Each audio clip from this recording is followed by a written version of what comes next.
What's up, everybody? I'm Josh. I'm Trevor. And welcome to Hedwigs Hedwigs Army.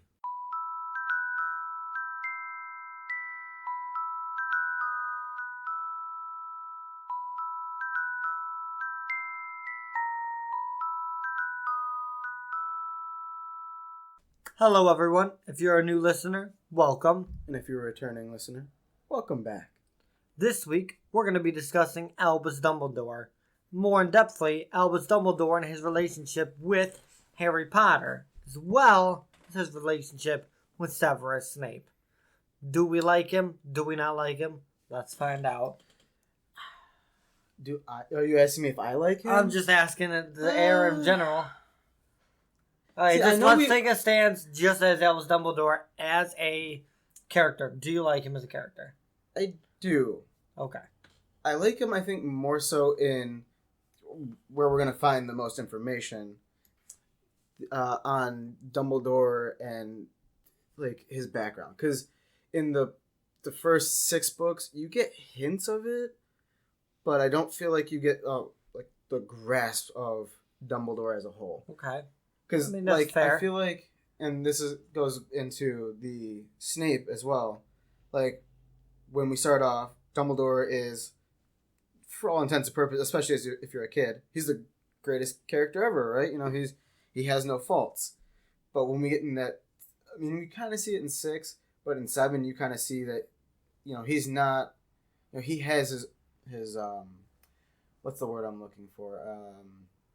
Like his issues. Yeah, he has his. Like he's not goody two shoes as he seems to be. Of course not. He's a human being, bruh. Right, but I'm saying like when the first 5 books, you know, he seems a certain way, right? And then into 6, when they start talking about. Okay, let me just cut you off for a second there. Here's my problem with when people talk about the first 5 books like that.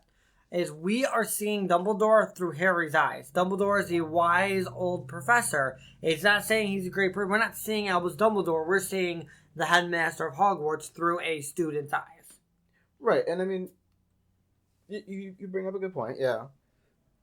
I'm just feeling like we get more, like Harry gets more information. Like you said, he gets more information in book 6 when they're having to talk about serious things like Horcruxes and, you know, okay, you have to do this so that we can defeat Voldemort. And then in book 7, it's like... Well, yeah, because in book 6, he sees the adult Albus Dumbledore, not the headmaster Albus Dumbledore. He sees the wizard.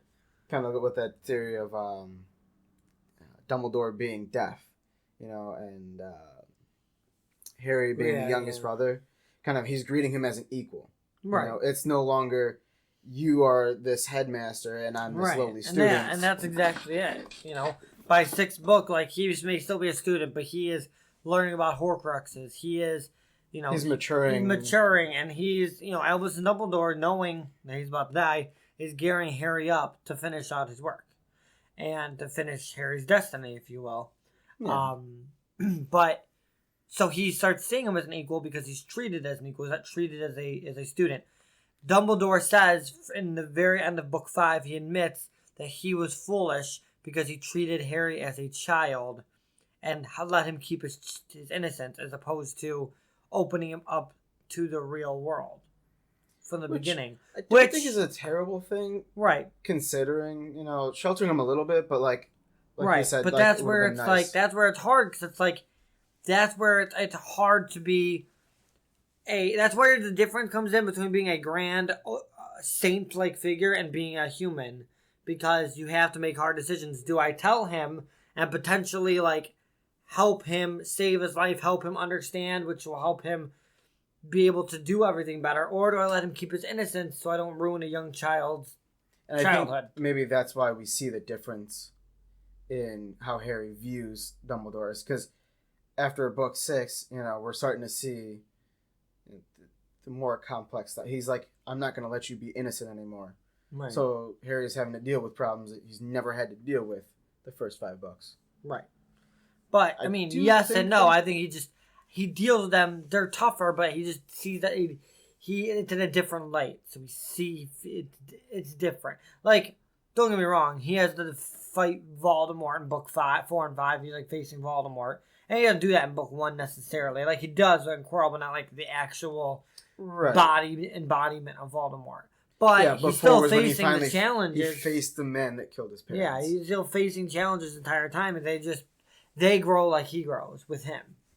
But also because he sees the danger more and more. Children don't see danger as well as adults see danger.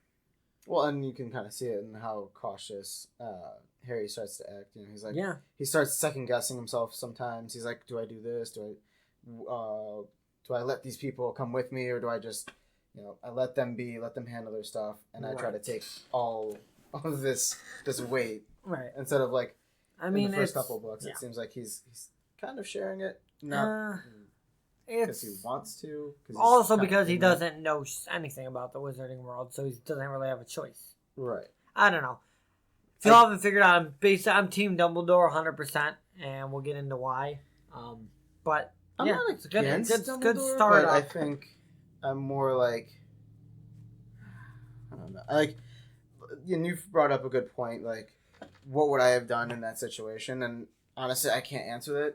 Well, yeah, we'll get there. We'll get there because that's the question I want to ask at the end. We talked about it a little bit earlier, but I just saw it in your notes and stuff. So but I want to bring that back because that's like an end question. So do you want to start with Snape and Dumbledore? No. Snape is gonna be later. I want to start with the number one issue at hand, Harry and Dumbledore, because this is the one that drives me up a wall. Okay, and I'm not saying my opinion is 100% right because it's an opinion, but I'm saying. Then I gotta look up my. Yeah, I'm saying that I have a strong opinion about this. So let's get into it because it's gonna be a pretty lengthy, I think, topic. So I'm just gonna go straight to the question at hand. Okay, do you think Dumbledore's actions with Harry are they selfish or for the greater good? Because I'm not gonna deny that if I had the book, because I have the book. Well, let's start here, right? Sorry, let's start here. Is it right or wrong? You can set it up real fast for Harry. Well, it means I have to scroll, so it's gonna take too long. Well, you have good points in there, no? I want these points. So I'll ask you questions of your opinion first. Okay. Because while you're doing that, I'll ask you your opinion first. Okay. Because you shouldn't need facts for your opinion right now. You can argue your facts, but I want your opinion first. So let's start easy. Is the way that Harry treated or Dumbledore treated Harry do you think it was good or bad? Overall, if you had to pick one. I lean more towards bad. Okay. Only because, and kind of goes back to the other question that we'll talk about later. And he even admits that, in the scene, that's what I was going to look for. When Harry sacrifices himself in Book 7, and he sees Dumbledore, Dumbledore even goes and says, you should be mad at me because of the way I treated you. There's also Dumbledore being modest, but yes, go ahead. Yeah, but even Dumbledore's admitting I messed up. The way I went about it might have not been the best, but it's the only way I could think of. Okay, see, now let me just... Now, you're quoting Dumbledore there. Yeah. Obviously. Here's why I don't like that. Because Dumbledore would apologize for doing the right thing. Because he's a modest guy. If he even screwed up a little bit or something went a little bit of a way he didn't expect it to, he would take blame for it. That's how he is. He'd be like, oh, well, I didn't... He would do it modestly. He'd be like, well, I didn't see that coming, and I usually see things coming, Or I had a hint about that. My hints are usually right, but I didn't act on it. All right, or something. I got another one for you then. So I don't, I can't... I wouldn't call it self-incriminating in that sense. Oh, gotcha. So... Sorry about that. Oh, go ahead. In there, it's I think 685 to 687. Dumbledore makes a quote, and this is to Snape. Have you grown to care for the boy after all? Kind of like the way that I read that, it was I don't personally I think at that time he didn't really care so much. He was just it's an ends to a means, and he grows to care for him later on. Who said that? Dumbledore said that to Snape? Yeah. Okay. So I don't see a problem with that. Well, like the way he's questioned, because before that he was talking. So you're saying because he says like, "Oh, do you care for the boy?" Like that? You mean? It's the statement itself. Like, have you grown to care for? Like, implying that he doesn't care himself. That's how I take it. I don't take that. I think everyone and their brother knows that Snape does not like Harry at all. Oh, yeah. And does not like James, and is only doing this for Lily Potter. That's it. Not for Lily Potter's son, but because he feels guilty for selling out Lily Potter in a sense. Yeah. So he's doing it out of guilt. He's doing it for his love for Lily, and everybody knows that he could care two. He couldn't give two sugars about Harry.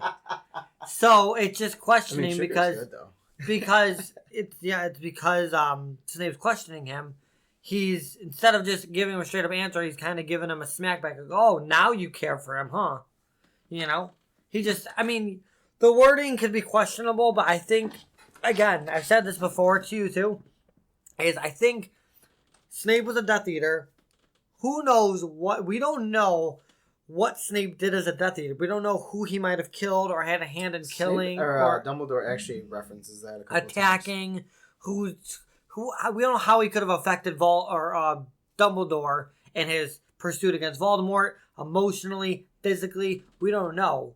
But what we do know is he's a Death Eater, and Death Eaters are not the greatest people. Yeah, they're not exactly your friendly neighborhood, newspaper driver, whatever. The milkman. Yeah, your milkman. There you go. But no, so it's like an enemy, like I said before. It's like Dumbledore is teaming up with his worst enemy. The enemy of my enemy is my friend. Yeah, there you go. To get it done, because he knows that there's no way he gets to Voldemort without an inside. Even though he can't stand Snape, I guarantee it. So it's like, how are you? If you don't really like somebody, how are you really gonna? And they know, like, not like you're pretending you like them, but like that we don't like each other. Because I got we will, but I'm just saying, because you're bringing that up as the Harry Potter part. Oh. So I'm just saying, the way you would talk to Snape, like if you hate somebody and you hate each other and you both know it, you're not gonna hold back. You're not gonna pretend to be nice. So that's the way you would like. So now you care for the boy, huh? Like. Questioning, like throwing it in his face, because he knows it's not true. I will agree with you that the way he worded it might come off bad, but just because like the conversation before was like you were saying, like him and Snape going back and forth. But yeah, the thing you have to remember too is, as a human being, somebody that gets under your skin can make you say some things that might not necessarily be the best. I say some things I don't necessarily mean. I'm sure you do. Everybody does. Dumbledore is no exception to this. So the thing is, while he might have said something that might be controversial with the wording, it was to somebody that he greatly dislikes. As far as we know, we don't actually know their relationship to a T. But we do actually get quite a bit on there. You get some information, but you don't know like exactly how they feel. Bit. If you're you ready get it for from that, Snape's, but you get it from Snape's side, and we'll talk about that. But not Dumbledore's side. That's the thing. You got to remember, everything that we get is from Snape's memory, so it's how he sees it. Anyways, we'll get into that Snape thing. My point is, struck me as like, I know. My point is, weird. Right. My point is, though, a private conversation with somebody you don't like, sometimes things you say might come out differently because you're just trying to get under their skin. Maybe, obviously, he's trying to get under Snape's skin with that comment. So, like, oh, do you care for the boy now? Okay, but like, fine, I'll give it to you that the wording was a little justified, but all right, fine. The wording of that is. I still don't think that shows anything. All right. It was the fact that he kind of Snape, and you have a good defense against it, but I still stand that like the way he put him in danger, because it seems like in every book, anytime he like towards the end of the year, when we know everything's ramping up, whereas Dumbledore almost never to be found comes in after. But I've argued if you guys have not listened to the past podcast, I've argued this, especially for the first book. We can go through every single book right now if you want. No, it's just... Because I'm ready. I got my defenses. I know you do. It's just, in my mind, when I see, you're supposed to be taking care of him, and you say you want his innocence, but every time he's ever been, and I know the training and stuff like that, but why would you put him in danger? I mean, why wouldn't you? I mean, I get where you're coming from. Yes, you're an 11-year-old, but the kid's in danger already. You know what I mean? It might sound dramatic, but I mean, why is he in danger? Because Voldemort's around again. He's in danger. Okay, if that's the case, then why do you keep dipping out? See, I have and I can't prove. But the only time he doesn't do that, every time though, Dumbledore is there. He shows up. No, he shows up. Okay, at the very Okay. Let me start with number one. Book one. Dude shows up after he's almost about to die. Right. Oh, he just automatically decided that he's like, oh, there's no reason for them to name me. I'm just gonna. No, he knew. He had Snape. Leave? He had Snape, his inside man, trailing Quirrell. Okay, you're gonna tell me that Snape did not report to Dumbledore that Quirrell was fishy? There's no way. Dumbledore suspected Quirrell from the very beginning. Okay, but why would you even let that get to that point? I think, and I have no proof. I was gonna say my theory is that he kept tabs on Harry to make sure. I mean, think about it like this. Okay, you get Hagrid lets it slip about Fluffy. Fine. Hagrid is not... I love Hagrid. He's one of my favorite characters. He's not the brightest, lamp in the store. He's not the brightest bulb in the pack. I love Hagrid, believe me, but he's just not. Okay? So you get through that. How do children get through these things, okay? Okay, everyone's like, oh, it's magic, oh, it's a book, blah, blah, blah. But really though, how do they get through these? Okay, he had somebody working behind the scenes. The Fluffy, how did Quirrell, they were not right behind Quirrell. There's no way they were right behind Quirrell. And every time they got to something, it was completely untouched, except for the troll. So, I don't think they were right behind Quirrell on his tail enough for the harp to just play just long enough for them to get through it and then stop. I think somebody played it for them. Okay? No proof, just my theory. To help them get through. Now, you get into it, okay? Yes, Hermione was smart. I mean, I'm not going to say everything works out perfectly with him playing behind the scenes. Hermione got them through that. I just never think they were fully in danger. They never really give us a time frame. To a point. It took 5 minutes for this challenge, 15 minutes for the fact that when they dropped down, they got tangled up, and it took them, let's say 5 minutes for that, because they had to think, and then Ron had the little best comeback. You're a witch. Yeah, you are a witch. Yeah. She's like, anyways, but there's how do you start fire? There's no. Yeah. Anyways, so I'm not gonna go through every single thing because it's too much. But my point is, Dumbledore showed up right in the nick of time for every single thing.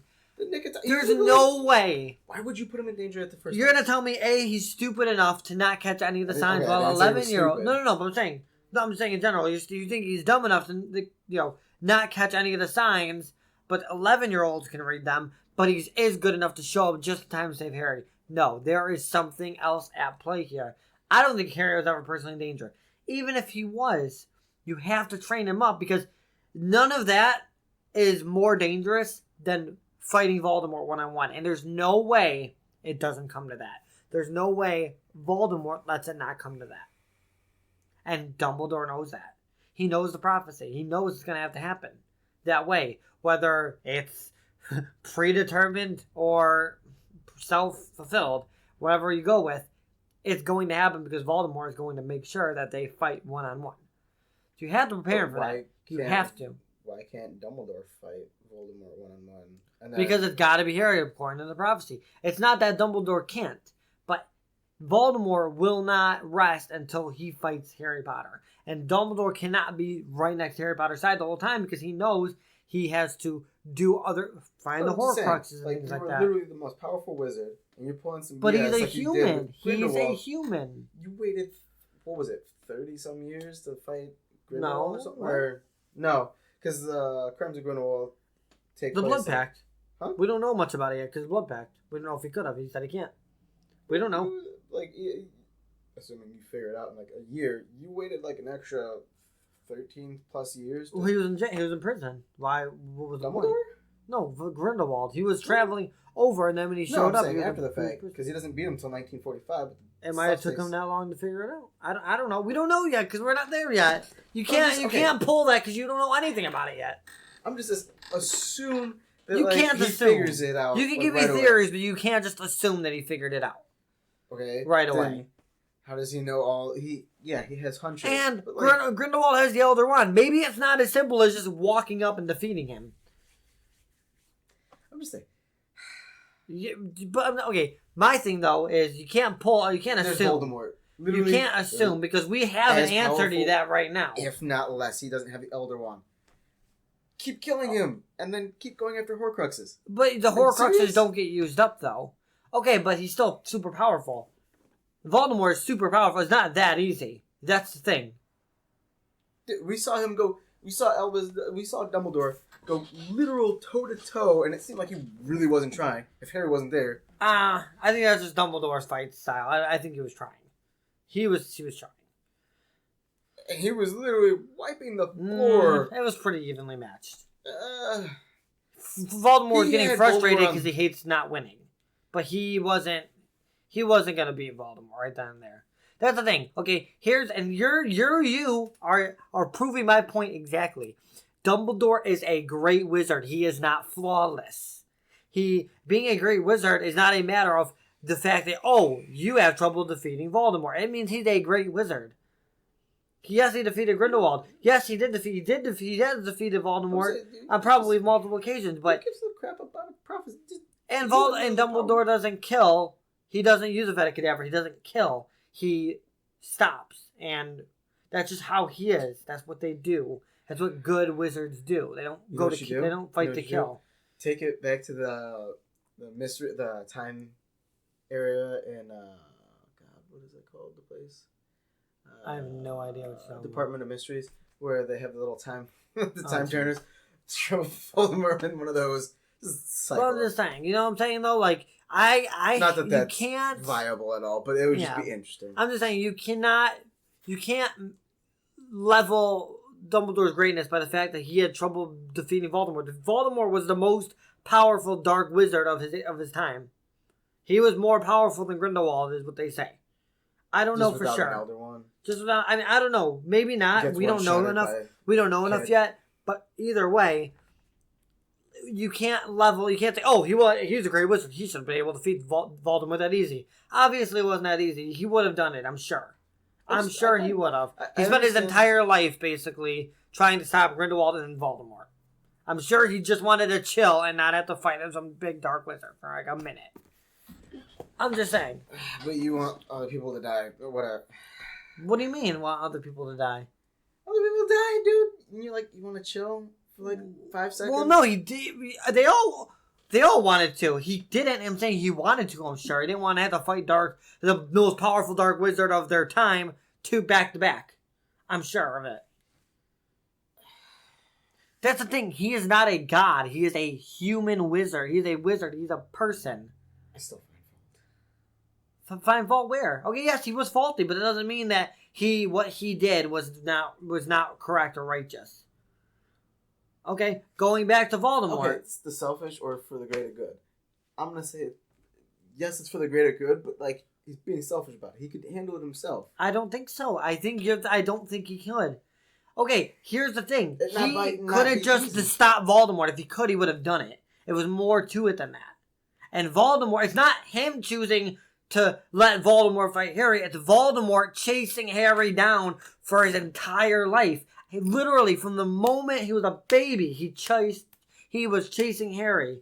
You can only stop that so much. There's only so much you can do about it. What do? You train Harry to defend himself. You can't say, look, Voldemort might come after you, so let's start with some techniques that can help you. No, you gotta teach him to be ready for anything. Because you can't save Harry's life by watching his back. It's not going to work. So, you can't watch one person forever. You know what I mean? And what if Dumbledore died before that? You know, he's got to prep Harry to be able to protect himself.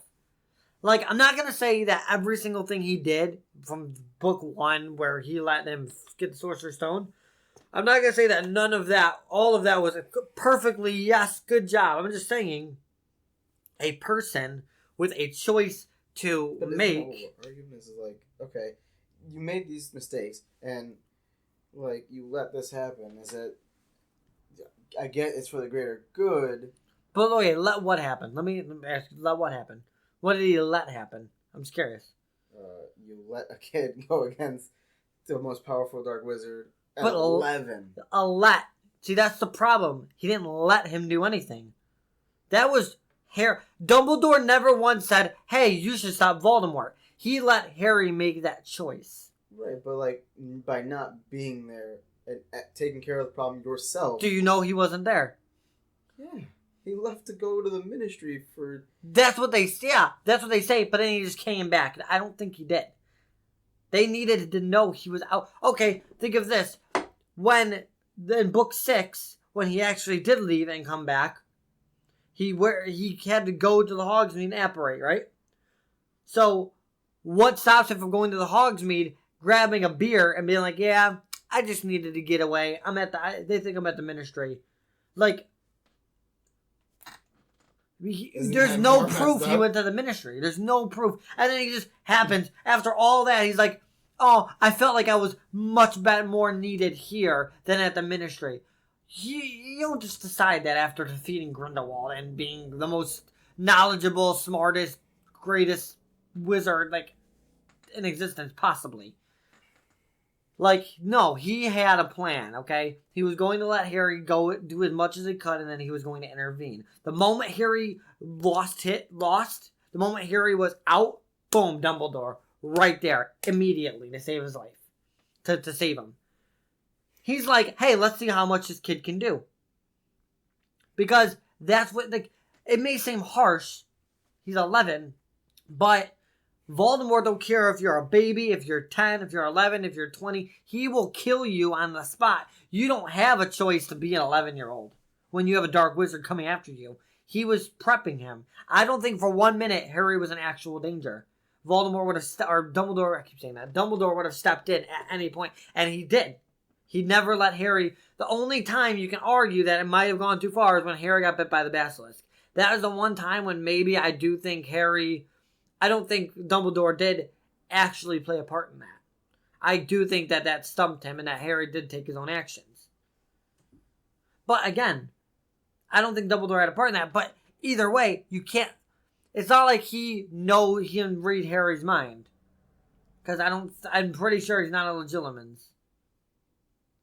Are you serious right now? What, you can't read... I can read minds. Who? Dumbledore? Oh yeah. Since when? Since literally, like, they hint at it right now. I don't think they hint at Snape. No, they hint at Snape reading minds. No, they flat out say Snape has it. They heavy-handedly. Let's say imply it. I want to see proof right now. When Harry even questions, he's like, "Oh, is he reading my mind?" Yup. Albus Dumbledore also used... Okay. Albus Dumbledore used Legilimens to find out creatures plot to lure. Okay, yes, he can read minds, but you have to actually do it. What's the like it's not like Queenie who could read minds by walking past somebody. You know what I mean? What's to say he didn't? He's more powerful than Snape, and Snape legit read minds. He might have. But I'm saying he probably didn't know that Harry was planning on doing all this because he wasn't like, oh, let me see what Harry Potter's thinking. Oh, just porn again. You know what I mean? like I doubt he's just constantly reading Harry's mind. And regardless of that, my point is, I don't know about the whole chamber thing. Maybe that was. Well, he did send Fox. I mean, there's that. He didn't send Fox. Fox was down there. He brought this hat of Gryffindor. Fox had brought. Oh, maybe you're right. No, I don't think they said Dumbledore did that. No, they didn't say it, but I think that was Fox just is something. Literally his bird. Yeah, his but Phoenix. he acts on his own accord. He doesn't need Dumbledore. Either way, Okay, but again, got Harry the Sword of Gryffindor, did he not? Ooh, actually, they hint at that. Okay, Triwizard Tournament. No, in book 7. Right, you have to be fair. To be fair, too, though, he hints at from book 1, Harry does not shy away from jumping right into trouble. So it's like, imagine you're running a school, and you have this troubled kid, who you have to watch for. So you can't expel him because you got to keep an eye on him. But all he does is get into trouble and put himself right in the middle of danger. So what do? You know what I mean? And you're also kind of like, but let's test him a little bit anyway. But then he jumps into the Chamber of Secrets with a basilisk, and you're like, now what? Now what do I do? Let's send him the bird. And then somebody puts his name in the Goblet of Fire. You know what I mean? And then it's like, oh, well, it's a magical binding contract, so I guess we gotta allow that. I mean, like, I'm not saying everything was perfect, but I don't think you can put it all on the fact that Dumbledore set Harry up in these situations. Yeah, I'm not saying that he's a bad guy. I'm saying that, like, no, but you're saying that the way he treated Harry, you think it was wrong. Do you think he used Harry? Put it that way. Do you think he used him? That's obvious. Okay, I don't think so. I don't think he used him for 1 minute. Oh, okay. If he's not using him, then he doesn't prepping him. He's prepping him. If he's not using him, right, then there's no point in him going against, like, for the greater good, whatever you want to call it, against Voldemort. Who? You fight him yourself. Prepping him. It's not that easy. Right, but I'm saying... Okay, he goes to fight him himself, and then Voldemort runs away. Okay. Now Harry, who's doing Harry-like things and out in the world, runs into Voldemort at their local convenience store. Now what? Harry dies. Exactly my point. He's not using Harry, he's preparing him to fight the most evil Dark Wizard that Dumbledore himself cannot just defeat. And even if you do defeat him, he's gonna come back. And he's gonna come back. It's like having redos. You get to restart. You have 9 lives. You just keep going and going and going until you're able to beat. You do that. Why? I mean, what? He died, and became a spirit. What is it? 90 or 89 or something like that was when Harry was born. Something like that. 89. 90. No, 81. 81. Okay, so or 80. He was born in. He died in 81, though. Voldemort didn't die, but, everything happened in 81. Alright, so Voldemort perishes in 81. 10 years. We don't, in 10 years. Well, technically 14 years until he's back in his own body. Right, but 10 years minimum that he's not doing anything because he can't do anything, right? You do it again, give you another 10 years. And it seems like but halfway through those 10 years... Look how years, long it took for Voldemort to be defeated the first time. Is my point. Look how long did he reign for? Since, I think let me think, probably the 60s, 70s. So 20 to 30 years.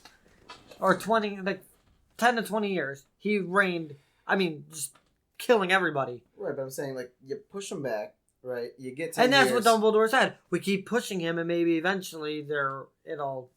Yeah, we can get all the Horcruxes, and once he doesn't have any Horcruxes, right? He didn't say that, but yeah, that's probably what he's thinking. But we also Dumbledore didn't know 100% sure at this point that there were Horcruxes or how many there were. He was still trying to figure that out, and he had no lead to go on other than freaking Slughorn's memory. So it's like, how do you even start? Get him drunk and legitimate. Okay, it's not that easy. Oh wow. Okay. Okay. See now, but what I'm saying though, it's not as easy as just that. If it was, I'm sure it would have been done a long time ago. I wasn't saying it was easy. I'm just saying there's other options, yet you choose. But not really. They're not a realistic option. Yeah, keep pushing them back. You figure out. But they never defeat. Voldemort defeated himself.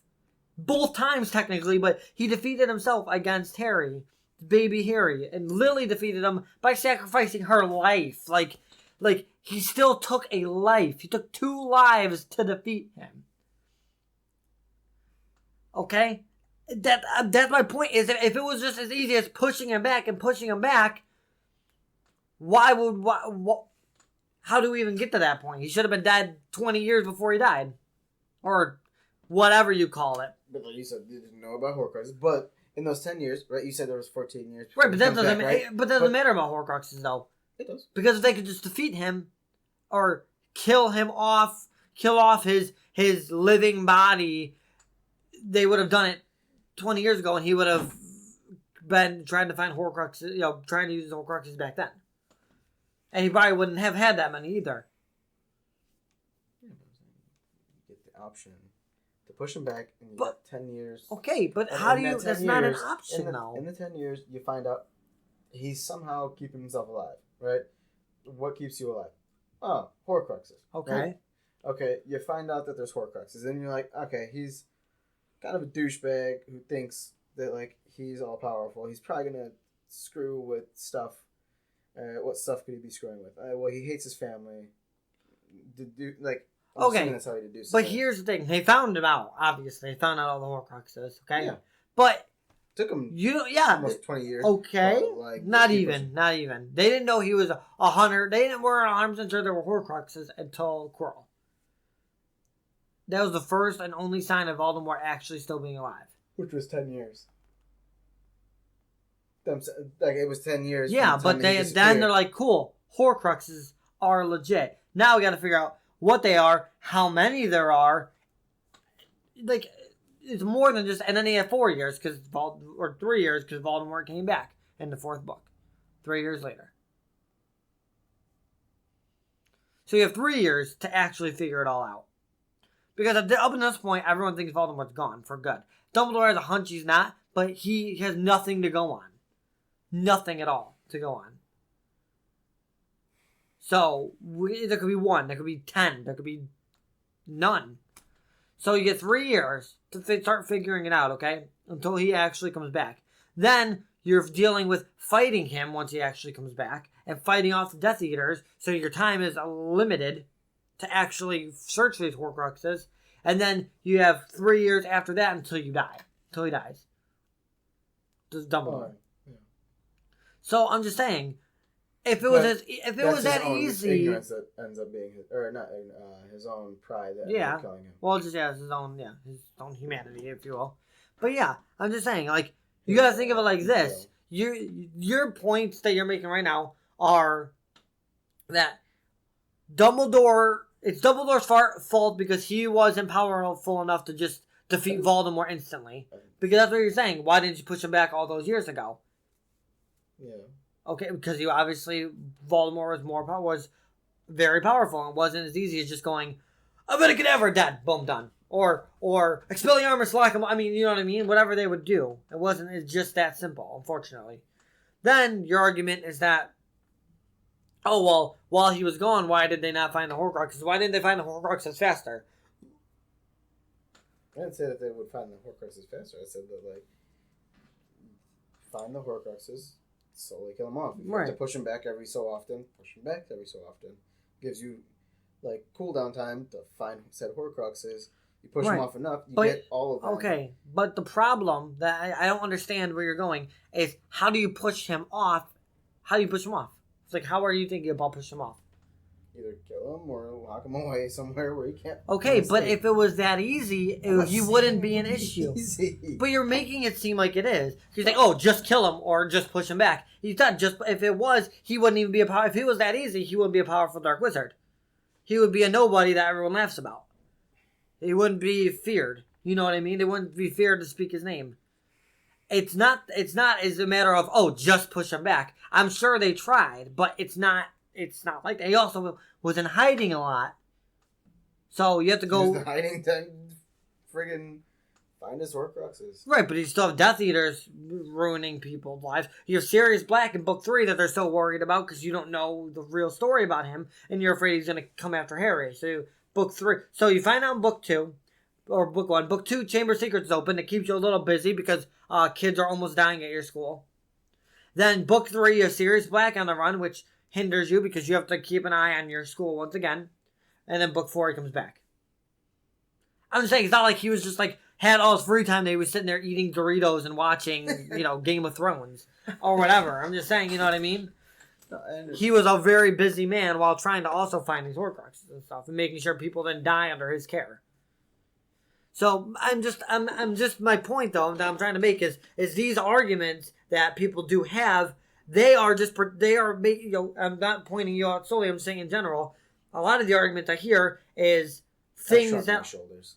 Yes, things that are not like things that are just like you would just say, oh well, it's a book, he could do that. Well, this obviously discussion is more than just that. Like it's just things that aren't as easy as people make them think out. Like the two things that you had mentioned. Like unfortunately, it's not that easy. If it was, it would have been done. He wouldn't have been a Dark Lord, and people wouldn't have feared his name. So now you have that. So let's go back to the task at hand here. You have Harry Potter, who Voldemort is going to, again, Voldemort, the most powerful dark wizard of all time, is going to come after like his life depends on it. He's going to come after, if it's one thing in life, sole purpose to kill Harry Potter. Okay? Try to stop somebody that has nothing to lose and everything to gain by killing somebody from coming after them. It's not going to be an easy task. So, the only option you have left, if you can't watch Harry 24/7 and guard him front, back, side, top, and bottom 24/7 while he's on the toilet and everything, your other option is to prepare him to defend himself, because that's the only person that can be with you 100% of the time is you. So, if you can't be there, you can at least teach him all you know. Yes, he made a flaw by not being open and honest, but it's also an 11-year-old, 12-year-old, 13-year-old boy that, and the task at hand, defeating, Chamber of Secrets and the Sirius Black dealing with that, and getting the Sorcerer's Stone, that's hard enough to deal with. And then you add the complexity of Voldemort, who's supposed to be dead, who isn't dead by some chance because he got Horcruxes, who killed his parents or tried to kill him because of a prophecy that was made by his teacher. You know what I mean? It's a lot more than just, Voldemort's trying to kill you, because you can't just tell somebody that and be like, alright, now deuces. They're going to be like, well, why? It's more. So yes, I do think he made a flaw in not being, in putting Harry in these situations, but not being open and honest with them. But I think that's a small flaw, because I don't think it would have made a difference. And I also think that's just a human flaw, because you had to choose between being the protector and being the guardian, in a sense. Caring for Harry and just training Harry. Do you care about his emotions? Do you not care about his emotions? Things like that. And that's what Dumbledore said. His problem was he cared too much for Harry. He grew to care too much for Harry, and that was bad, because then he wanted to protect Harry as much as he could instead of letting Harry develop and know what he needed to know. So. I just got one more thing. Okay. Oh, good, yeah. The greater good. Okay. We've heard that comes up in the Crimes of Grindelwald. For those who haven't seen the movie, it's the motto that Dumbledore and Grindelwald take, and that's right. Their way of saying it's for the greater good. So whatever we do, right. Everything. It's their cop out. Put it that way. It's their cop out to doing bad things. Grindelwald's mainly throughout the. I feel like if you argue that Dumbledore was trying to do for the greater good, to let Harry die at some point because he had to die. Yeah. I feel like. But he that also kind of says that he's not maybe he did see other options. I don't know because I'm not Dumbledore. But, me as a reader, it feels like, okay, well, that's kind of a cop-out. You're saying, okay, I have to let this kid die for the greater good, instead of possibly searching the other ideas that I was mentioning, however you want to do it, push him back, imprison him while you figure out the other stuff. Yeah, okay. I got you. I see where you're coming from, but here's the thing, too. Dumbledore knows I hate to use the word easy, but I don't know of another word to use here, but it's not going to be that easy. It's just keep pushing him back. And he's going to keep coming after Harry. It's going to happen. Now, let's look at the task at hand, okay? Here's what you got. You're Dumbledore. You love that phrase. What? Task at hand? I don't know. She's going to. So you're Dumbledore, okay? Let's say you're Dumbledore. And here's what you have in front of you, okay? You have a boy who I'm not arguing like that what he did wasn't like what he could. That's the option that he saw. I'm saying that like. Right. But see, I don't if see. he's I wrote this this for the greater good. That's right. a little messed up. See, but here's the thing. I wrote that, but I don't think it's either for the greater good or selfish. I think it's a little bit for the greater good. It's a little bit, and I wouldn't say selfish, but it's a little bit like for like. Because to me, the greater good is kind of selfish. It's like I'm willing to sacrifice one person's life, right, for say 1,000 people. But I mean, it's hard because if you could save one person or 1,000 people, it's like if you have to choose. What do you choose? That's a hard decision. What if I choose to split half But no, you don't get that. You get one person or 1,000 people. That's all you get. Why can't I split in half?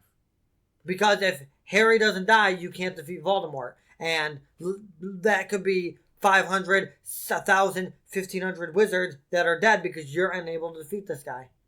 Well, if Harry dies, then that solves half your problem. Like, not really. Why? Okay, Harry's dead. That takes care of that Horcrux. I just have to find the other ones. Yeah, but again, it's Voldemort loses his purpose for whatever reason. Okay, but Voldemort was on a mission before Harry. He wants to take over the Wizarding World. He would just redo that vision with more triumph and more. He'd have more momentum because he just defeated the only person in the world that's prophesized to defeat him. Think about that for a minute. Think about how scary that would be. I'm just saying. Here's what you have. You're Dumbledore. You're sitting at a round table, okay? You have options in front of you. Here's your web here. You have the boy who lived. Mother sacrificed to save him. He was the only person in the world ever to be able to defeat Voldemort at this point. Also okay? The only person and he had no one knows how it happened. Except for Dumbledore, who has an idea. Then, that person... right before that, a prophecy is made about this boy. Let's put it that way. A prophecy is made where this boy and Voldemort have to fight. Okay? Now, Voldemort comes after him. He loses. Okay? The boy grows up. Voldemort comes back because of Horcruxes. So he is still like, hey, look. You got the better of me once. It's not going to happen again. I know how to defeat that now. I know how to change that. So now your scapegoat to keep Harry alive... Number one is gone. The love. Because Voldemort figures out how to counteract that. So now, you're on step number 2. Because step number 1 failed. Step number 2, which you've already been preparing, is preparing Harry. Because because Dumbledore knows, okay, Voldemort comes, it looks like Voldemort's coming back. Yeah. He's smart. He's a genius. He's going to figure out what stopped him. So, because of that, I have to start preparing Harry hard. To prepare Harry at step 2, okay? Which, I guess, fine, goes in the long run. So let me start getting into the actual details here. So that's where you're at right now. You have a boy who you're training to fight a Dark Lord that no one can defeat. He defeated him by chance, but you're trying to train a child, a teenager, to deal with this when literally wizards, like adult wizards, are terrified of saying the guy's name. And you're trying to teach a teenager to fight him because you know that he's going to have to at some point. It's not going... There's no way Harry Potter will go his whole life without fighting Voldemort. There's just no way of it that they won't end up matched at one point. So you're doing your best there. Now you come to find out, however Dumbledore finds out that Harry is a Horcrux because, or he has a very good chance, but again, his chances are usually correct. So let's just say he knows because for lack of a better word, he knows Harry's a Horcrux. So now you're left with 2 options, okay? You have 2 options. You let Harry live, and you're never able to fully defeat Voldemort. There's always a chance he could come back after your time and terrorize another generation. Your generation, your kids, anybody. Okay? Or you don't just kill Harry. You try to keep training him and buy some time to try to figure out a way to come around this, which obviously he figures it out, but... The key to figuring it out is Harry has to sacrifice himself. He can't tell anybody. Or it doesn't work properly. I'm still not 100% sure on the actual details of what happens. Oh. Why he doesn't die. Dumbledore actually points They say out. Lily's love or something. Well, no, when he takes Harry's blood, the protection, carried over. Is in Voldemort. So because Voldemort tried to kill him, I guess that makes sense. But that's he lives on because of the protection. So that makes sense to a point. I hate the whole love. I think it's just it puts such a gray area inside of a situation. But anyways, so fine. So he figures that out. Okay, but again, it's like okay, I'm like 99% sure this is it. But like I'm dealing with a child's life here, so I have to use it as my final option, okay? Then, so, after all of that, you're left with the choice. Do I, like I said, do I let Voldemort live forever? And who knows how many lives that are going to, figure out. Just how many people are going to lose their lives over it? Right. Or do I let Harry and Voldemort battle? Because I don't think he was going to just kill Harry off, obviously. And if Harry dies, Harry dies.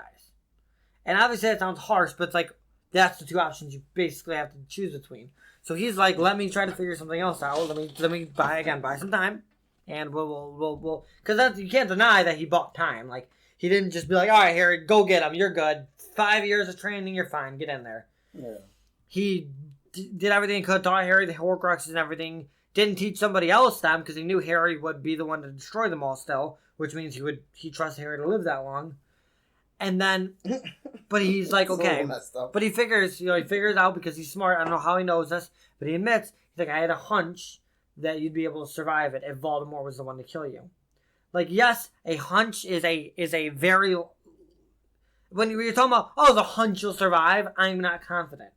But if that's the only thing left, yeah, it's like, at least there's something there. So, you left the... Yes, it sounds bad when he's talking to Snape. It seems like you raised a pig for slaughter and all that. Yes, it sounds bad. But again, what's your other option? You know he's going to die. No, Do you just kill him? I mean, what's the other option there? You keep raising him and you hopefully find another solution, which he did. And Harry lived. And Voldemort got defeated and everything worked out in the end. So it's like... It sounds worse than it is. But again, even, and let's say... I'm just saying, to me, it seems selfish. Obviously, it worked out the way it did. Right. Harry lives. But I think, in some respect, it was like, okay, I'm just going to, like you said, I'm going to raise the kid for slaughter. Because he has to die anyway. But I'm hoping he comes back, then is able to, deal the final blow. Right. I mean, well... Still think it's a little selfish, but... Well, maybe not necessarily him deal the final blow. Anyone could, but Harry was wanted to be the one to do it, obviously. And Harry was the one he trained up to do it. Yeah. Technically, Neville was the actual saving grace because he's the one that defeated the final Horcrux.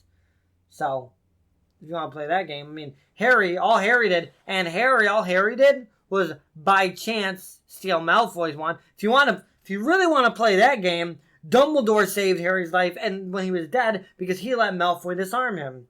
Which then, when Malfoy, which made it so that Voldemort could, because he suspected Snape, would never, he knew that he could not, because he knew that Voldemort sees defeating as killing, not as disarming. Mm. So he knew that Voldemort would suspect Snape of it, never Malfoy, and that he would never be the actual true owner of the Elder Wand. Because of that, now, he couldn't suspect that. He couldn't know that Harry would disarm Malfoy, but he did all he could do beforehand, and to make it more. Yeah, instead of fighting off Malfoy and then just dying of of the curse, he actually let Malfoy disarm him and let himself die, so that Malfoy could disarm him, saving Malfoy's life from Voldemort, saving Harry's life technically from Voldemort, because if Voldemort possessed the Elder Wand, Harry probably would have lost. But anyways, so going on though a little bit. So you're left with these two options, and you have because you talk about raising a pig for slaughter. Yes, but he has to. That's the thing. Is no, he doesn't have to die, but it's either he dies to defeat Voldemort or Voldemort kills him. But isn't that what we're arguing though? What do you mean? We're arguing or debating, however you want to put it. Dumbledore's actions, are they selfish? Whether it's for the good of everybody or not, is his actions selfish? I mean, he didn't make Harry a Horcrux. He didn't choose this. He didn't choose all this to happen. He's just left with the option of being the bad guy to actually make the decision. And he didn't do anything. Technically, he didn't do anything. He raised Harry and taught Harry to defend himself. He didn't raise Harry and make Harry, like, misinform Harry of how to do spells so that he would automatically lose to Voldemort. He taught Harry how to fight Voldemort, like, match him up as much as he could. He did everything he could to save Harry's life, even though he knew that Harry would have to die for Voldemort to die. But he didn't kill Harry. He didn't do anything to sabotage Harry. He never said Harry Potter has to die. He said, in order for Voldemort to be defeated, Harry Potter has to die. That right there, he's not making that decision. That's a decision that's made already. That decision was made when Harry became a Horcrux. He didn't have any part in that. That's just the facts. He's just laying down the facts.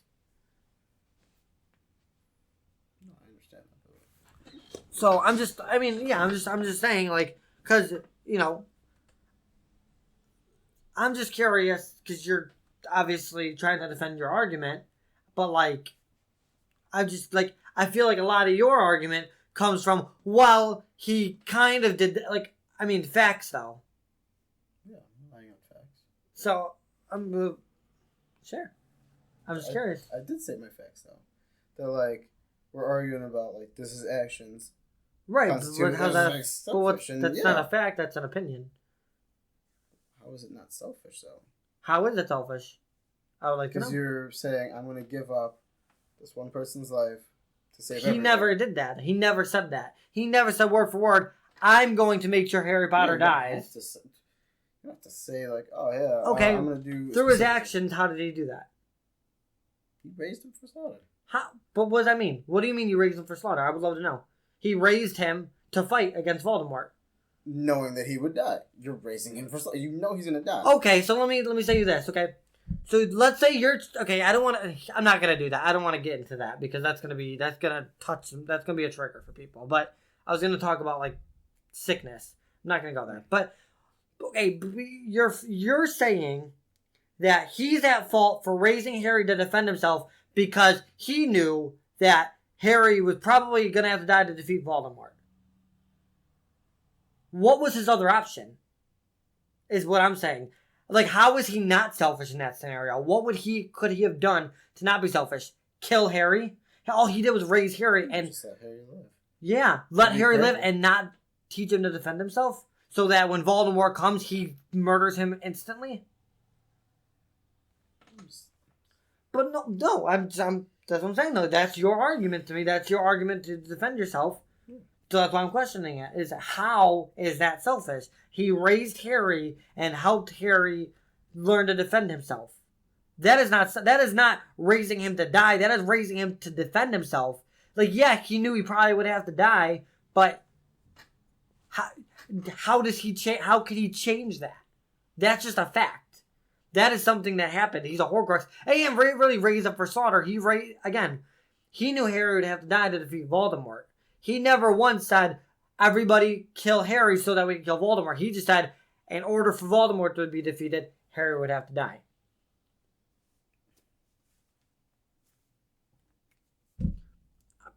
That's all I'm saying. Is where in that does... I hear nothing selfish about that statement. I hear nothing selfish about that. He raised Harry. It would be selfish if he knew this and avoided Harry his entire life and let Harry just grow like a normal person, knowing that it's never going to get any further than that the moment Voldemort comes after him. That would be selfish. To not help Harry Potter. Helping Harry defend himself is what kept Harry alive through the entire thing. And that includes raising him to be able to be the man to sacrifice himself. I concede. Okay, I'm just, you know what I mean? I'm not even trying to make you, I'm just, like, I wish your arguments, and I'm not trying to belittle you, I wish your arguments had more validity to them, but to me, I can't see him actually being selfish. I have yet to hear one valid argument that makes Dumbledore himself a selfish human being. Because everything that people say is either, like, along the lines we talked about, but it's like, It's about Dumbledore letting Harry defend himself. Like, yes, it wasn't the best choice. Did Harry make it out? Yeah. Did it help Harry learn to be able to defend himself against the most evil dark wizard that many, many greater wizards before him have fallen to very easily?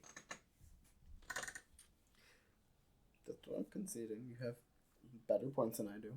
Right, but I mean, it's not about like I'm not trying to get you to concede necessarily. I mean, I'm just trying to. By conceding, I'm saying like I see your points. Right. Okay. You make better points than I have, so you're changing my mind. Right. Like, and I would, yeah. I mean, I wouldn't necessarily even say it like that. You have good points. I just, like I said, I just think once you start digging into them, all the points against Dumbledore being selfish and for the greater good and shit start to fall away because you start to see like, look, what else what's his other options? That's the thing, is what's his other options? Right. Because, so I will let it go because I have more, but I'm gonna hold some in because they're all running around the same course. But anyways, so now this one I like. Hold on, before we get into that, this one I like. Let's just take a minute. Let's reflect on our conversation. So I will say after hearing your points, I agree with you 0%.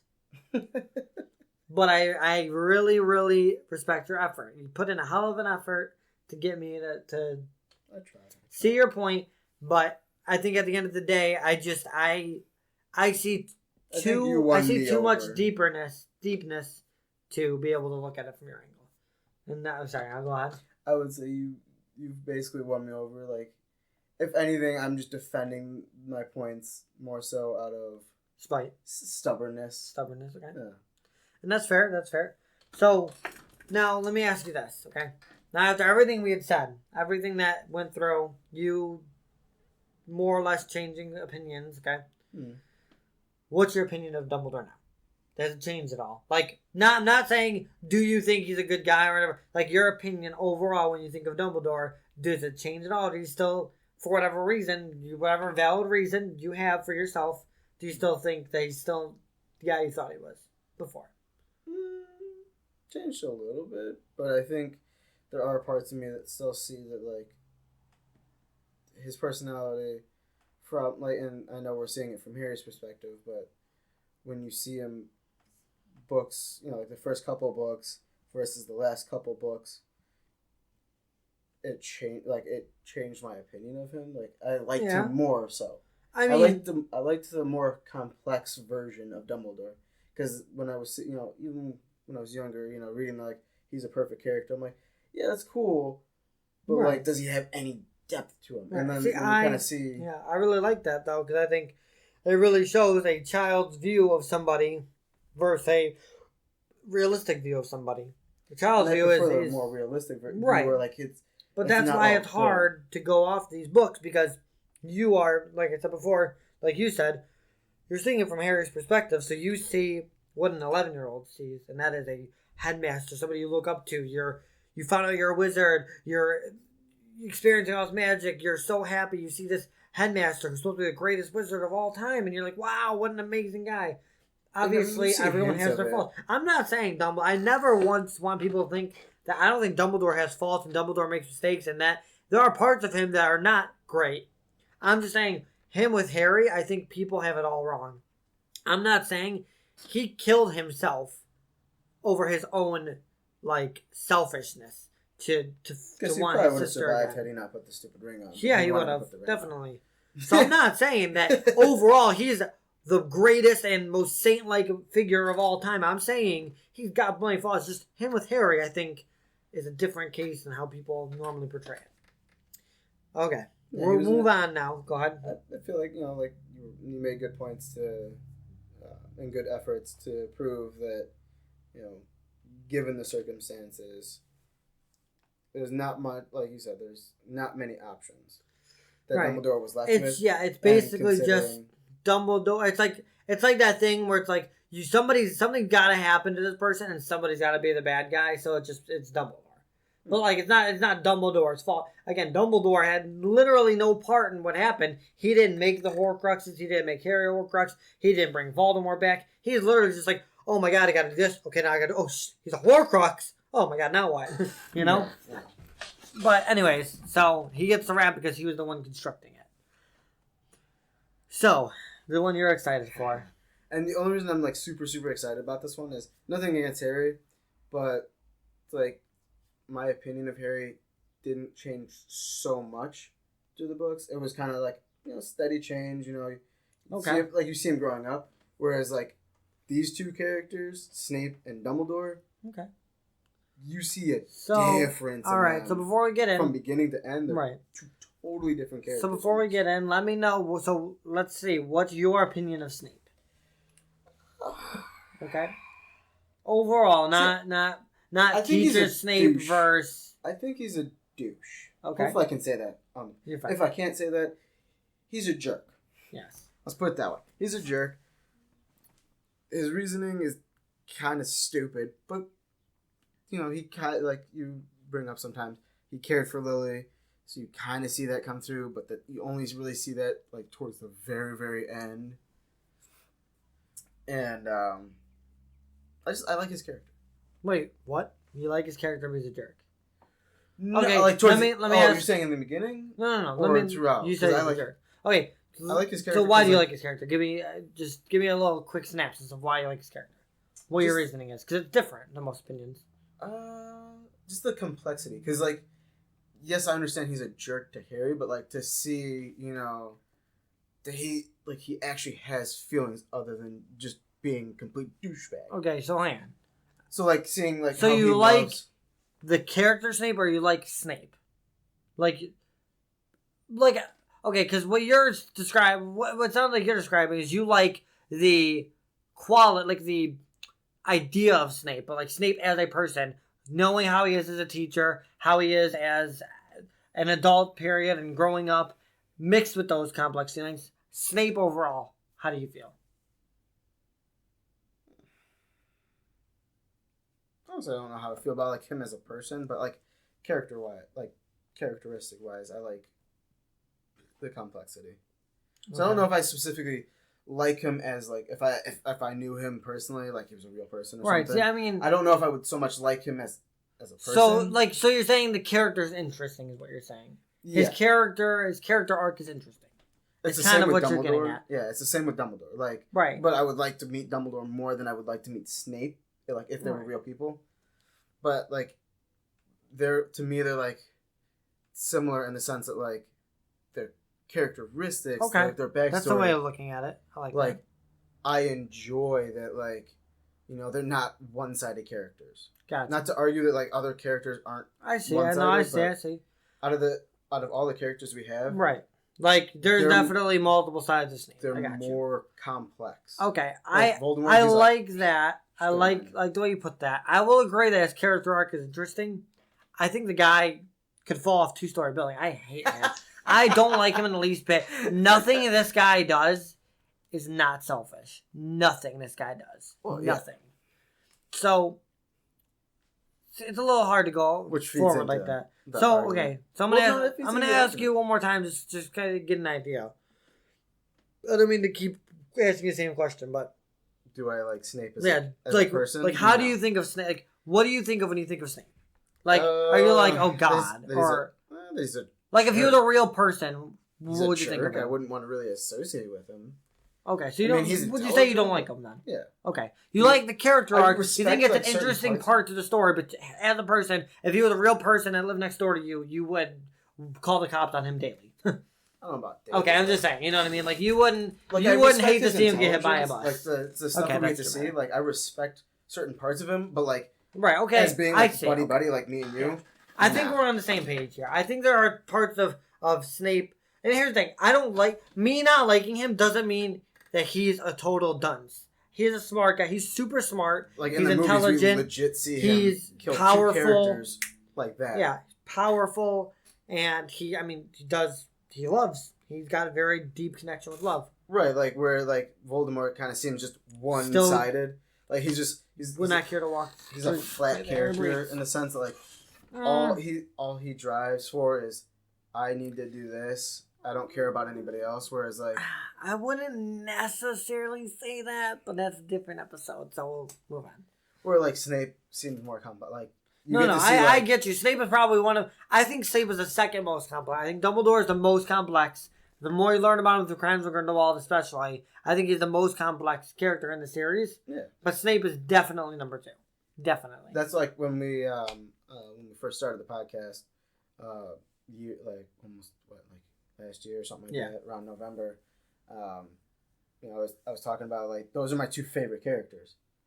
Like when we were going like through like ranking character, and I was like, those are why they're my favorite characters because they're not one-sided. They're not just, Right. There's more to them. I get you. There's more sides. It's not just, oh, he's a jerk. I get you. They're three-dimensional figure. Got it. Figure. Makes it more realistic. I got you. Yeah. So there's multiple sides, there's deeper meaning. There's more to them. Okay. Which makes their relationship let's get into this. Yeah. I feel like we've beaten that horse completely dead. So let's get into this a little bit. A couple more times. So not that I'm condoning that. Wow. Okay. So I keep going to Harry Potter. Dumbledore and Snape's relationship. Okay. Now I think there's interesting. Let's just say it's rocky. Let's put it that way. It's a rocky relationship there. And honestly, you don't get to see. Let's start off from the very beginning, okay? From when we first see them, okay? Together? Just first see them, like, in the books. Interact. It seems like they're friendly. It seems like Snape doesn't like anybody. God, but it seems when did we get to actually see that? Because I don't remember. I mean, I don't remember, but you just see their interactions, small interactions throughout the series. Yeah. So, so it just seems like Dumbledore's the headmaster and Snape's a teacher that doesn't really like anybody, but he's good at his job, so they overlook it. That's all it looks like. Nothing more. And like it seems like obviously he has great respect for Dumbledore. I wouldn't even say that. I wouldn't say we see him have respect for Dumbledore necessarily. It's like that he's like the headmaster kind of deal. Well, okay, I get you. Like he respects his role. Right. Like if he tells him to do something, he does it because this is the headmaster. Right, you're just a teacher. I got you. That kind of thing. Whereas like, we don't actually get to see that stuff until like 6 and 7. Right. So let's just So there's not much to go on before that. So let's jump into 6 and 7. Okay. I know you have a lot of notes for this. I'll let you take over and I'll comment as you go. But I want to get one thing out. Okay. So I want to each of us give our opinions about where we think their relationships lies. So let me ask you, person by person. Do you think that one of 4 things? Okay. One of 4 things. Okay. There might be more than one. Well, I guess there couldn't be. Do you think 1 that Dumbledore is using Snape? Oh, 2, hold on. 2 that Snape is using Dumbledore. 3 that they're both using each other, or 4 they're not using each other but they're teaming up. I'd have to go with 3. Okay, I agree with you on that one. So, because it's never one-sided for them. Okay, do you think that one is using one more than the other? Because I think our opinions here might differ if you do. If that's the case, then I would say that Dumbledore uses. Okay. See, I differ. I think Snape is using Dumbledore, but I'm assuming you're going the route of like because Snape gets protection from Dumbledore, really. Kind of a little bit, but we'll talk about it when we dive into it. When I was reading about I want to know where we're at going into this. It just seemed like when I was reading it like the way. But again, the problem is I know they don't like each other. You're seeing it from Snape's side, though. You're seeing it from Snape's memories and thoughts. Of course, he's not going to think, I'm a big old jerk and I'm using Dumbledore. No. I'm saying, like, when they're having conversations, it comes across that Dumbledore gives zero Fs. Yes. Again, I hate, these are the only things we have, and I hate that, because you only see Snape's side, and you only see 1, 2, or, a very small amount of probably the hundreds of conversations they've had throughout the years. So it's like the latter part of Princess Tales, which is where we learn the most of, is literally, the beginning is like, this is, Snape's backstory. We get to see how he interacts with Lily. And you see a couple interactions with Dumbledore, but they're all mildly the same. There's only a couple different ones. But because of the way because of what they were to each other, they had many and many and many conversations all year long about different things. And I think, actually, and I don't mean to bring up a different topic, but I think and the movie kind of shows it a little bit better, I think. Especially in book 7, like when McGonagall and Snape are fighting. Like in the movie, you kind of see like they have not a mutual respect so much, but like kind of that like they're essentially in this, like if Dumbledore was up here, they're held in the same regard, but Dumbledore respects McGonagall more than he does Snape. But like in terms of like information, they're like essentially on equal footing, in the sense that like he has them power-wise do about the same amount of things. It's just for Snape. Well, I mean, they're both heads of houses. I mean, everything about like that. Right, that's what I'm saying. Like, but like other heads of houses, you don't really get to see like, oh yeah. I mean, you don't see too much of them. But McGonagall's also the headmistress and like the red step under Dumbledore, and Snape is Dumbledore's like inside man. Right, like they double like, agent. So because I get you. They both have. They get conversation. The same amount of power for different ways. And like Dumbledore seems to talk to McGonagall. But they don't know that though. Equal. Well, I mean, obviously Snape does, but McGonagall does not know that at this point. Right. She doesn't see it, but like when I see, how much we get information wise, right? Conversations, like Snape is thinking more than we think he is at that point in time. Yeah, and then like McGonagall. But I mean. Yes, I don't know. Conversations. I see where you're coming from. I still can't help but think like, I mean, Snape. That's the thing is Snape is selfish. A double agent. He can't kill McGonagall because if he does, literally everything that he's worked for up to this point goes to perish because he's actually done an evil act at that point. Up until now, he hasn't actually done an evil act that we know of. We haven't seen him kill anybody. Period. I mean, under Dumbledore's wing. Under Dumbledore, he hasn't done an evil act. We think he has, killing Dumbledore.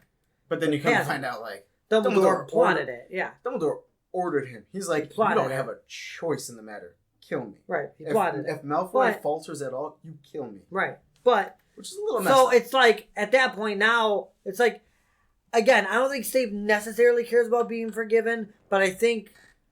Like, deep down, like, he doesn't want to actually betray Dumbledore or Lily Potter in that, if you will, because I think everything he does is for Lily, and we'll get into it. I don't think he actually wants to betray his love for Lily by doing something evil under Dumbledore, but obviously McGonagall is going for blood at this point, so he's got to, which is why he leaves. I think he could have killed McGonagall. That's not a flaw in McGonagall, I'm saying he's very powerful. Oh, dude, he came up with, like, we saw at least two spells. At least three. Three. I think. Sectum Sempra and the other one, the hang upside down one. I think there was one other one. Don't think so. Not that I remember. Just a bunch of ways to do spells. Curse for Sectum Sempra. Well, yeah, but the other one. So I mean, I count it as one though. So fine. Okay, I'll give you 3. If they're either way, and then he came up with ways to do all the potions. Anyways, we gotta get back on because we are. Oh yeah. Yeah, I just trying to get to the point without taking all day. So, no, you're fine. So. Oh, I apologize for that. Oh. Sorry, yes. So, wait, so now you have a whole list. I'll let you get into it. And then we'll go from there. Oh, okay. So, because this is your section, you really were excited about it. So, I'll let you go. Take over. Just because, like we were talking earlier, there's such complex characters. Right, yeah. That their interactions. Yeah, complex, 3-dimensional, multiple sides, yep. I just love it. So much. Okay, so go ahead. Talk about his 3 dimensions. So your question that you asked earlier is like, is the relationship one-sided? And I felt more like at first I said that it was more one-sided, and I still feel that it's more one-sided. But like you said, like option 3 is more so true because so Dumbledore uses Snape as like a pawn, almost like, hey, I'm gonna throw you. I know I'm putting you in danger, which is a little messed up because like later on, you kind of feel like I see that. Like, Snape even calls him out. He's like, you have me do all this stuff, and then... God, I have the quote somewhere in there. That's fine. Yeah, okay, so... But he uses him as a throwaway pawn. Like, hey, I know you're a double agent. Go find this information for me. Go do Let me jump, because it's all part of what I want to jump into. Let's jump into the first part of this. Let's just real quick discuss how they use each other. Okay? Because I want to get that in the open, because they both use each other, and I want to get that out in the open right now. I think Dumbledore uses... Snape for the dangerous missions and stuff. So, real quick, so dangerous missions. So, you're talking about being a double agent. Yeah. Okay, so he's got to go deal with Voldemort and deal with Dumbledore, okay? And it's dangerous on the Voldemort end. Okay. I see that, but let me throw this in there, okay? This is what Snape asked for. Okay? He asked to help Dumbledore. Like, yes, it's a dangerous mission, but you are a Death Eater trying to turn, not to the good side, because you don't care about the good side. You're trying to turn against the one that killed the love of your life. Yeah. There's no other way for you to help, because you're not in it for the good. If once Voldemort was done, if Snape lived, I think he would have dipped out. Honestly. Which would have probably been, like, for his own safety. And he knew that most people mean, I guess that's not necessarily true because he did think Voldemort died for real and he stayed. But I don't think at all it would have been. I don't think he was in it for the turning to the good side. I think he was in it to defeat Dumbledore or Voldemort. So with that, it's like, yes, it is a mission, but it's a dangerous mission. But it's kind of one he signed himself up for by, doing the things that he did. I got the quote. It's like a couple pages, but I'm just gonna summarize them real quick. Yes, like in the one sentence. Okay, that's dramatic. But like a couple sentences. So like when Snape shows up to Dumbledore or whatever, or no, maybe Dumbledore. I think Dumbledore is chasing Snape for some reason. Because Snape. I don't think so. I don't remember Dumbledore ever chasing Snape. Snape comes and talks to Dumbledore. The adult Snape was panting, turning on the spot. His hand, one gripping tightly in his hand, waiting for something or someone. His fear infected Harry. So, like, he knows it. Like, and Dumbledore shows up right after that, for some reason. And then Snape's like, "Don't kill me," and Dumbledore's like, "That's not my intention," and doesn't know that, like, Dumbledore apparated there. And then he asks, like, "Well, what does Lord Voldemort have for me?" And, Snape kind of is like, "It's not for him, it's for me. I didn't realize that he was going to go kill her." And Dumbledore's, the prophecy, the prediction. And then Dumbledore's like, "Oh, yeah. Well, how much did you tell Voldemort?" And he said, "Everything I heard." I think Snape ran up to Dumbledore. I think this is when he runs up to Dumbledore. Well, it seemed like he was. Can I say real fast? I'm sorry. Yeah. I'm going to. No. But no, yeah. So. And then you can kind of see, like, Dumbledore's reaction to him because he's asking him, like, "Help me," and something like that. And Dumbledore. I imagine Dumbledore spitting in his face when he says this. He's like, "You disgust me." And, like, Harry even remarks that, like, in this memory, he can feel the hate. Like, he's never felt Dumbledore, being angry or hating somebody, but he can feel the hate coming from Dumbledore, which is incredible. Okay, so I see what happened. Okay, so yeah, I did forget about that part. So I think he was running. I don't know where he was running, and Dumbledore just pops up. Well, he's a Death Eater at this point. So Dumbledore obviously attacks him. He's probably running on Hogwarts premises or something, and Dumbledore attacks him. Yeah, Dumbledore catches up and he's like, "Don't kill me," and he's like, "Whoa!" And he's thinking maybe Snape's delivering a message from Voldemort as a Death Eater. Dumbledore even answers him right away. He's like, "That's not my intention." Right? Yeah. Yeah. He was going to killing you. Yeah. There are better ways of killing you. I don't think he was even. I don't even think he knew that. He did at this point. He didn't know Severus was going to be his partner. Right. Well, he just sees a Death Eater running, and he's like, and he obviously attacks him because it's a Death Eater, and he's probably like, "Okay, why did Voldemort send you to me?" And then Snape's like, "He didn't. I'm here by myself," and then it goes into it. Right, and then. So at that point, I mean, Dumbledore is just literally defending himself against the Death Eater. Right, and then he mentions, like, "Oh, I think he's gonna kill Lily Evans," and Dumbledore's like, "Well, the prophecy didn't say anything about that." And he's like, and then Snape says something along the lines of, "Well, you know what I mean. If he's gonna kill the son, it's gonna end up killing Lily, and he's gonna kill them all." And Dumbledore even comes back with "If she means so much to you, surely Lord Voldemort would spare her. Could you not ask for mercy in exchange for the son?" And Snape's response is just gold. He's like, I have asked him. And this is where, like, Dumbledore just flat out says, you disgust me. Mm-hmm. And Harry had never heard so much contempt in his voice. Like, I think that almost defines the whole argument. Like, Dumbledore, like, thinks Snape's just garbage. Yeah. Yeah, he's like, dude, you know what? Fine. You want to work for me? Fine. But I'm going to give you the crappiest missions I can possibly give you. Right. The ones that I don't want to lose somebody, I'm going to give to you just in case you die. So that's where I think, that's where I see, like, Dumbledore's, if anything, Snape's using Dumbledore as protection. Because as long as he's by Dumbledore, there's less likely a chance. Multiple things. Using it as protection. Kind of. Protection against the good people, I guess.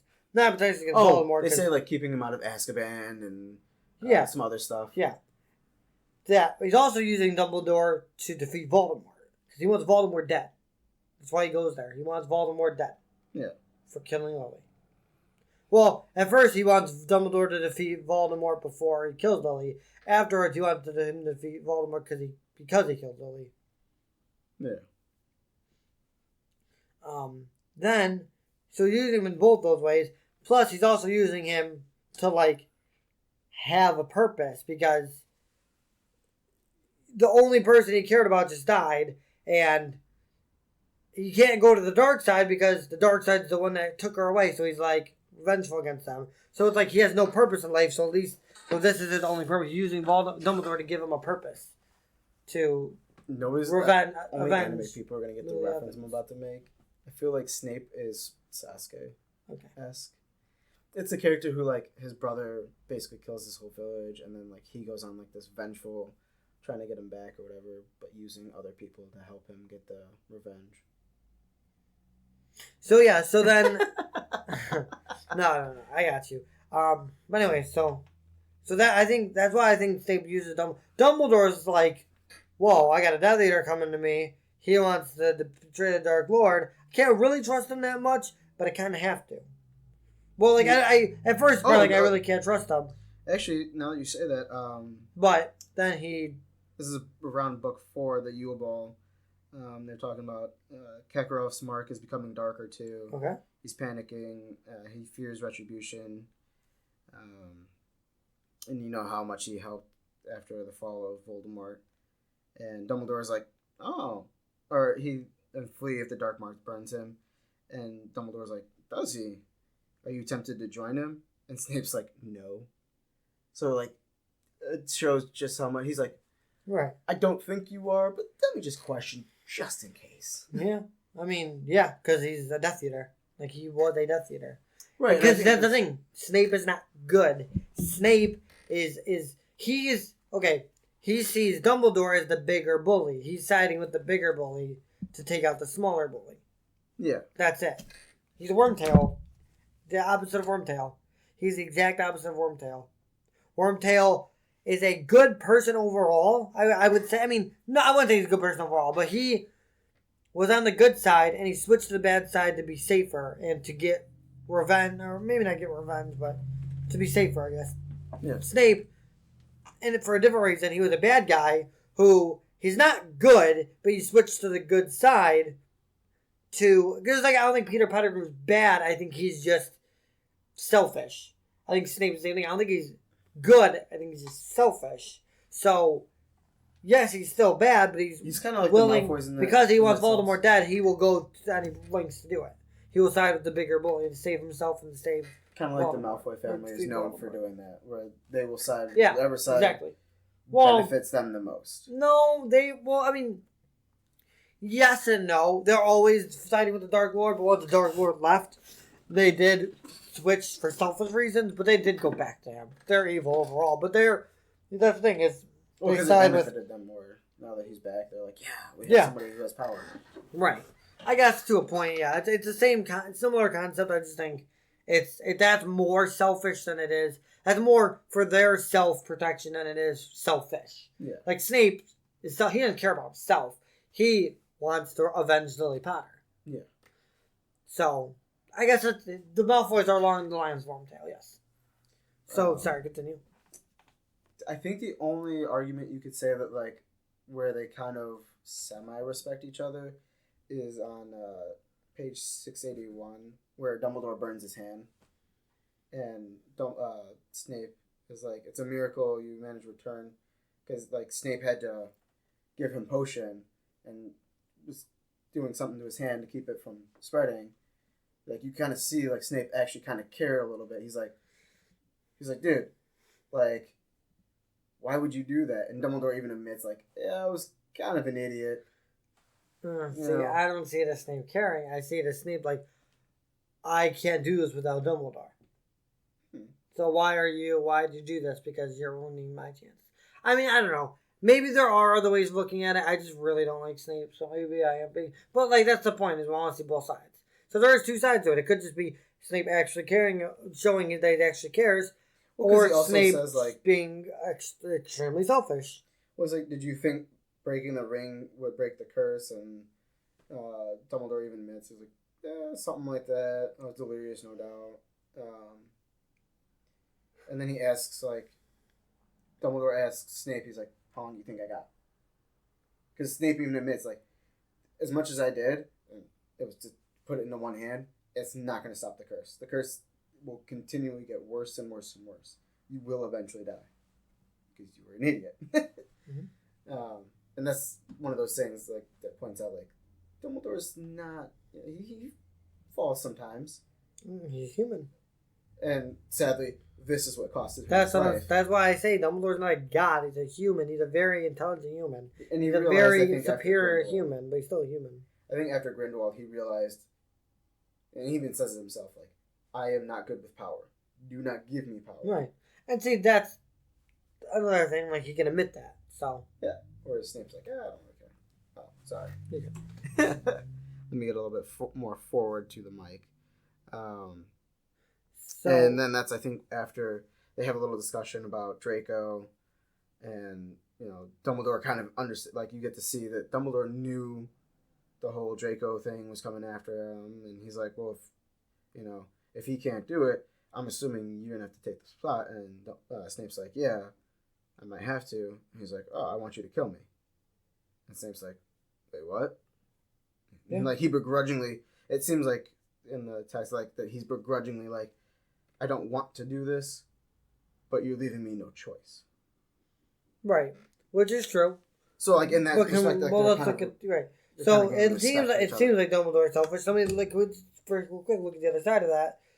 That's talked about after the Malfoy situation. Draco getting the order to kill Dumbledore. Right. So he knew that Draco couldn't do it. He knew a child would. Oh, he even says it. I think he says something about he doesn't want to taint his soul or whatever. With having to kill him. Yeah, he does. And then he mentioned that Dumbledore evolved, that Snape's soul had been shattered already. He's tainted already. Yeah, he's like, what type of things did you do as a Death Eater? And Snape's like... So it's like, again, it's a decision. Do I, let this child not kill me? I die regardless. Not kill me and... I die possibly within the year. And die and he dies from Voldemort. If I don't die, if I defend myself... Or do I have Snape do it to save his Draco soul? And save me the possibility of going through like a torturous in a sense, death. Within it, I don't know how planned it was, but possibly save Harry's life by not letting Snape possess the older one. Yeah. And we kind of get a feel for Harry's reaction to it. Because, like, when Harry saw it happen... You could kind of see that, like, Snape didn't want to go through with it. No? Like, for the quickest second, like, you could see in his eye... He said something about his face, like... He was, like, contorted, like he didn't want to do it, and then he just went through with it. He's like, I have no choice. I was ordered by the man I'm about to kill to kill him. Yeah, see, but the question I have, again, now, to go with this, is why... I don't disagree that he didn't want to kill Dumbledore. My question is, why didn't he want to kill Dumbledore? Is it because he cared about Dumbledore, or is it because he knew that killing Dumbledore could make all of his work go down the drain? Maybe a little bit of both, but I lean more towards... See, I don't think he cared about Dumbledore at all, but yeah, okay. I don't know what so much as care, but, like, respect. Like, I think he gained more respect for him. He's like, I understand why other people respect you now. Yeah, see, Even though you put me through all this BS. Yeah, see, I don't think that, though. I think they were just both using each other for an ends and means thing. So you still think that Snape was using Dumbledore more so? Oh yeah, I think that definitely Snape. I guess not more so. I would say maybe equally. I think Snape was more for selfish reasons. Dumbledore was more for the greater good, I guess you could say. For the greater good of everybody. It's like Snape is like, I don't care if any of you guys die. I just want Voldemort to die. I don't care who does it. I don't care how it happens. I don't care whose lives are lost. I just care that it happens. Dumbledore's like, I don't really care about Snape's life, but I care about all these people, and by having him on my side and being my double agent, I could save all these people. So if we had to compare the relationships, I feel like when it comes to Dumbledore and Harry, that it's more so on Dumbledore. Like, Dumbledore is more active in the relationship, trying to fight, like, okay, I'm going to train you, I'm going to do this, I'm going to do this. Where Harry, like, he respects him, but, like, not that he's not offering anything to the relationship, right, but, like, when it comes to, like, Snape, Harry's not using Dumbledore at all. Right. No. He has no reason to. No. I agree. And nothing against Dumbledore, but Dumbledore, I think, is obviously using in some shape or form. I don't know. I wouldn't say it like that. Not using, but like Harry helps him achieve some goal at the end. So in a way, he's using him. Whether it's good or bad, I'm not arguing that. I'm just saying. Fine. I'll give you the fact that maybe. Whereas Snape and Dumbledore, it seems more like it's a power struggle. Like, they're both using each other. It's not one is just using the other. They're both going at it. Right. See, here's the thing. Here's how I'll put it. I would say Harry and Dumbledore are working together, and Snape and Dumbledore are using each other. Because I think Dumbledore, Dumbledore could not be, Dumbledore, I would say a big majority of Dumbledore's knowledge and Dumbledore's help against Voldemort came from Snape. I don't think he could have done what he did without Snape. Oh, yeah. I think he could have done it without Harry. Like, I think if the prophecy never happened, eventually Dumbledore could have put the pieces together, destroyed the Horcruxes, and defeated Voldemort. And that's without Harry, I don't think he could have done it without Snape. That's why I say I think him and Harry worked together to do it, the same goal. Him and Snape use each other to get the same goal, but for different reasons. Like, they both wanted, like, Voldemort dead. But Snape wanted selfishly, Dumbledore wanted it selfishly, but also just, like, because he wanted to save. Like, I just want to end this war. For Snape's like, I just want to get revenge. Yeah. So. But I think that's why, and nothing against Harry and Dumbledore's relationship, but I think that's why I like Dumbledore and Snape's relationship a little bit more. Because it's more realistic. Because, like, not that you use people, but, like, it's more realistic. I guess it's more realistic. I mean, I would say you do use people in a sense, not like that, but yeah. Unless it's your worst enemy, and you're like, I mean, think about working, think about a job. You go to a job, you don't. I mean, I'm not gonna say you don't care about the company. Some people do, but most people, like, if you go work at Walmart, you don't necessarily need to. Most people don't necessarily care about the company overall. They're just like, I just want my paycheck so I can live my life. Yeah. You know, I want to put in my hours. But the company's like, I just need some. I don't really care about these employees necessarily. Not saying, like, emotionally, like, if something happened to an employee. I'm saying, like, you don't care who's working for you necessarily. You just need people to do your work so that you can get money to go. You're both working to get money. You're using each other in different ways. You're using them as a way to you're using them to employ you and pay you to get money. Yeah. They're using you to do the work to sell to get money. Yeah. That's how you do use people every day. So I would say it's more realistic to that sense. Not every day do you have somebody and the fact that, like, protecting you yet preparing you for defense to defeat somebody that they know you're gonna have to defeat until they want to help you. You know. Right. But also raising you to be a human. Like, if I had to compare the relationship, I feel like school, I would say. Yeah. But, like, I mean, I feel like, and I think that's why I like that relationship more.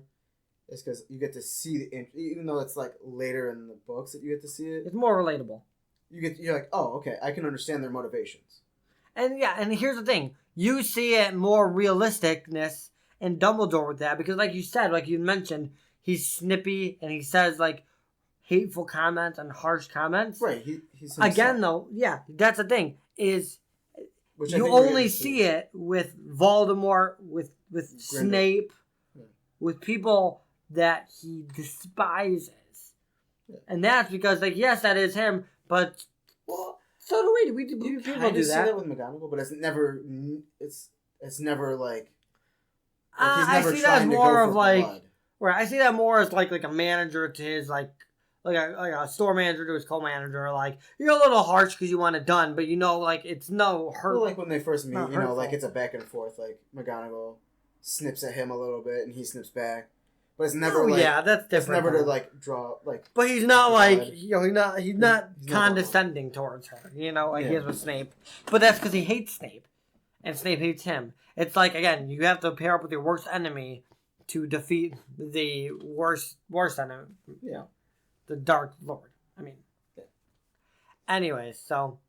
I would love to know like everybody's opinion on. I mean, I still don't really feel unchanged about my opinion necessarily with Snape and Dumbledore. Kind of I think it's just I think we do. Yeah, I think we kind of agree where they use each other. Dumbledore is not perfect. Snape is evil. He's just bad.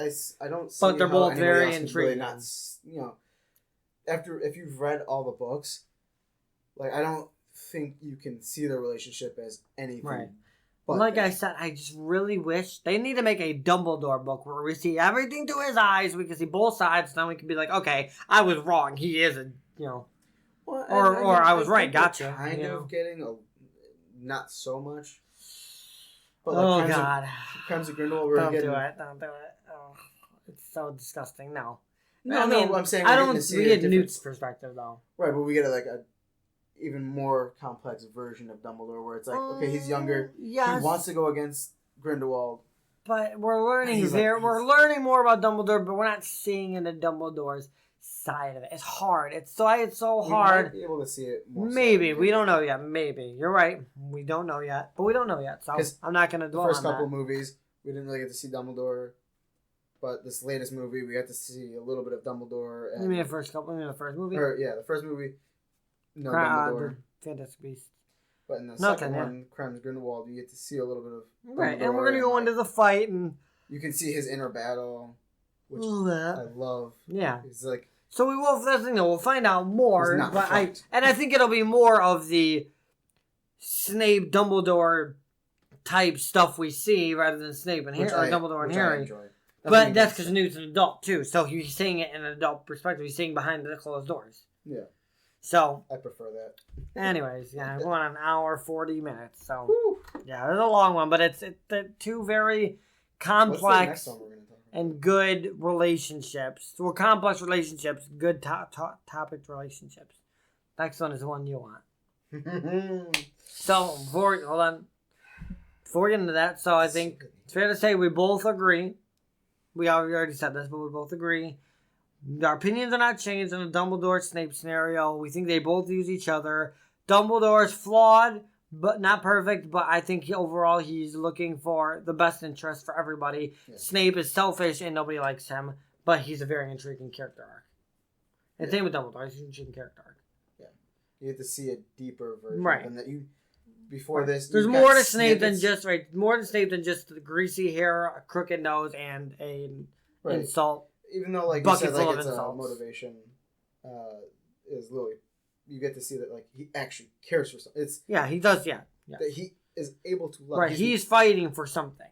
He's not just fighting for good or evil. He's fighting for something. If Voldemort could actually love, that would essentially, in some kind of context, would be like what Snape is. Snape is like I get Voldemort. That. If Voldemort actually cared about somebody, he does love. He loves being the leader of the wizards. Well, like if he was fighting for somebody did him wrong. That's what he said. What are you fighting for? That's why I think Dumbledore said to Voldemort, "What are you fighting for?"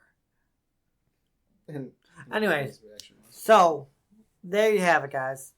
But more importantly than our opinions, we want to know your guys' opinions. Okay? Yes, very much so. Your opinions on the Dumbledore-Harry relationship. Your opinions on the Harry-Snape relationship, your opinions on the three people as individuals, anything you have, anything you've thought of that spiked your interest and it spikes the conversation in you. Do you agree with us? Do you think we're completely wrong? Again, do you disagree with we're not going to judge our opinions. We're a little harsh with each other at times, but we're best friends, so we do that. But we're not going to judge our opinions, I'm not going to be like, well, you're wrong, I will definitely, that's the thing. I will hear any argument that has a backbone to it. That's fine.